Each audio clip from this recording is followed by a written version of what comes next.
I've shared a lot of videos about how animal souls are less evolved than human souls, and when you incarnate on the earth, you kind of grow up from being like a crystal or a rock to then being a plant consciousness, and then to an animal, and then to a human, and then up to an angel.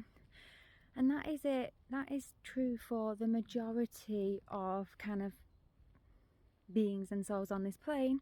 However, there are some exceptions. So you might have seen or noticed yourself certain animal companions that you just know they're a old soul. You just know that they are like an angel when you look into their eyes. And then there's some that you can tell are young, and so those ones, there are some, I believe, that your angels or guides or your higher self has basically come down and incarnated as an animal companion to meet you on your journey, to assist you and you to assist them, but really to be a guide in physical form to assist you. And sometimes your guides can even come in human form or in plant form. So even though I say that the majority of animals are a less evolved soul than us, they can also be more higher evolved, in the same way that there are many humans who have actually passed being a human on a soul level, and they've ascended to being angels,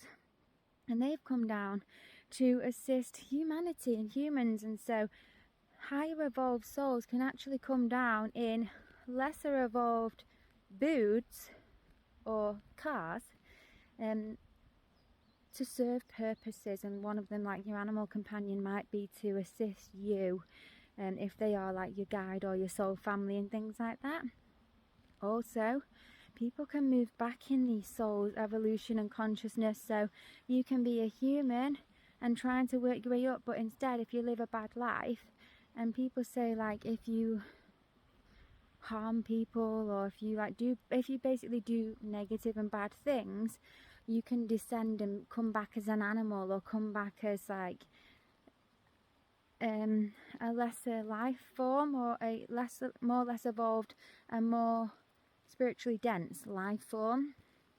And so some people say, like, people who've worked in a slaughterhouse killing animals, they will be an animal in the animal industry in their next life in order to experience what they put others through, and then they in a stand not to do that again. If you're an abusive person and like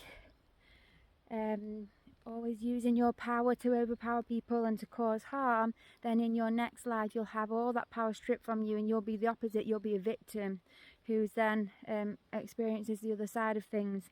Now, that's not always what happens, because there'll be times in your life where maybe you've suffered, and it's not necessarily that that's because you were a perpetrator in a last life. Sometimes it can be that your soul has kind of chosen those experiences to go through in order to learn or grow or help you find the light in this lifetime. So there's a plethora of different conditions and different reasons why each soul is where they're at on this physical plane. But I just wanted to talk a bit about animal souls really, and how the different kind of levels of consciousness work.